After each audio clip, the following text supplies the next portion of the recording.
Hello and welcome to today's video. So today is going to be a little review of my Oura Ring. This is the Oura Ring, I believe it's the Gen 3 is what I've got. And I'm going to be giving you a little overview on my time with it since I've had it for probably close to 6 months now. Alright, and I apologize if you hear Ranger in the background. He is playing with toys, currently you're sitting on pizza boxes. Quite literally, I'll show you. You're quite literally on pizza boxes on top of this cage. Because that's what I chose to do today. So, this is the Oura Ring Gen 3. Let's see, focus on the ring. So, keeps wanting to focus on me. Let's see. So, Gen 3 Oura Ring. We've got it right here. And this has the little sensors on the inside of the ring. I have loved it so far. I've definitely noticed that it's a little inconsistent at times with certain measurements. Like, it's not the most... I feel like it struggled the most with gauging my body temperature because I think my ring size is actually like a little bit smaller than one I got. So the one that I got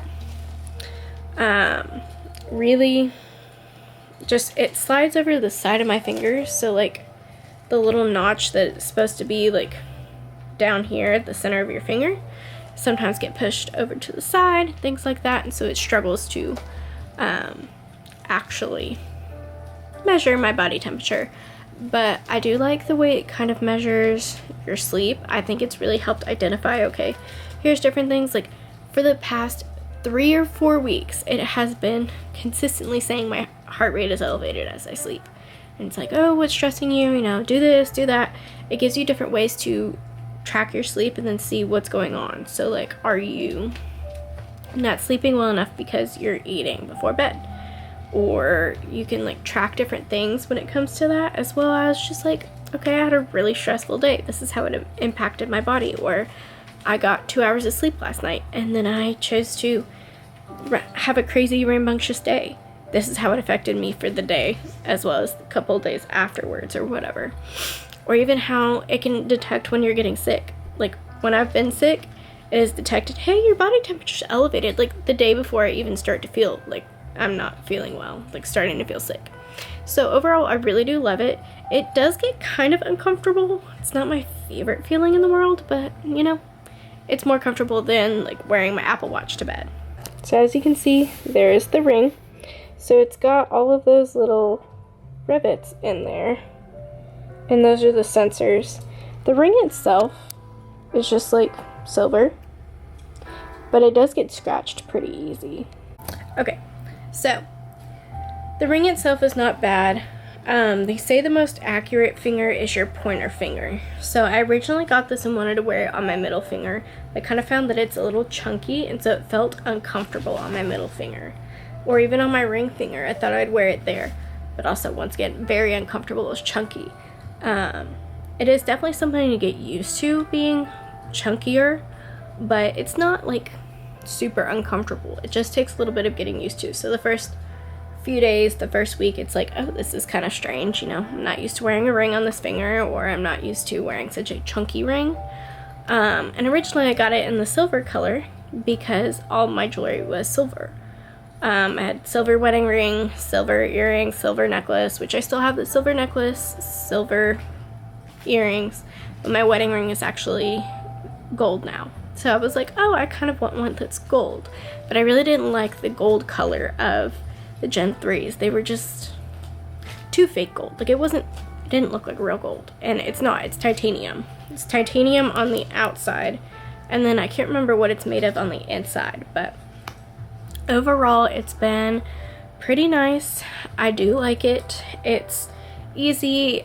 You know, my biggest thing is just the sensors.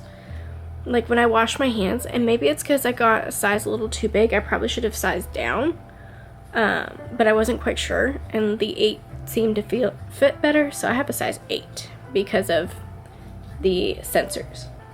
whenever I wash my hands, I have to literally take the ring off to dry underneath it because of those sensors. Water just gets trapped under there, which is fine, but it annoys me. Just a personal preference. Probably because I got the wrong size, but I don't know.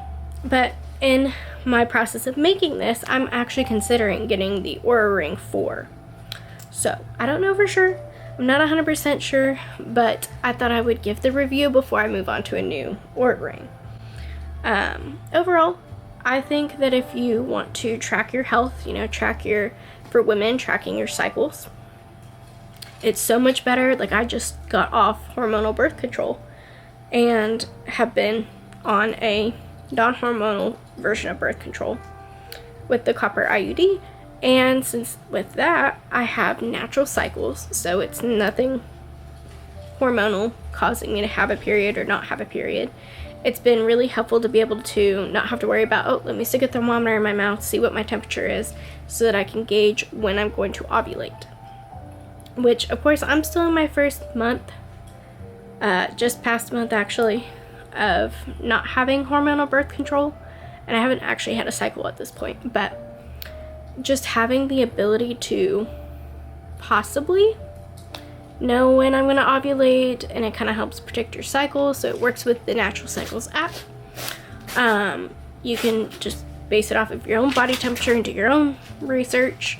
That can also help when it comes to predicting if you're getting sick, or, hey, what's going on? You're feeling this, and this, or feeling tired. Maybe it's because you haven't been sleeping well, or kind of tracking different habits, and it gets into a good rhythm to where it can predict, okay, this is when you should go to bed. Oh, if you want to get optimal sleep, you need to go to bed sooner rather than later.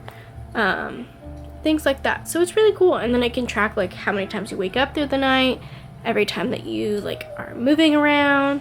I move a lot in my sleep, and I knew that already, but I didn't know how much I moved so frequently. It tracks, okay, you were moving a lot, you made a little bit of an adjustment, you moved a lot, there's a lot more of you moved a lot than I thought there was. So that's been really cool. I've really loved it for tracking my sleep. Really am liking it for tracking my cycle now. In general, they say it's not the most accurate when it comes to counting calories for the day, but it can adjust, okay, you didn't sleep well, these are the kind of calorie counts you should be looking at burning, which is helpful because on my Apple Watch, it isn't, I don't wear it, it doesn't tell me this is how many calories you should burn, so I just have my daily goal on there all the time. And so if I know I'm not feeling up to it, I don't want to meet my daily goal, I can meet my Oura Ring daily goal that adjusts to how I'm feeling, how I'm sleeping, my readiness for the day, which takes into everything. So it's really nice to be able to see how everything you go through throughout the day and throughout the week affects you. It was a really long ramble, but I hope this was helpful for anybody who is thinking about getting an Oura Ring. I love it.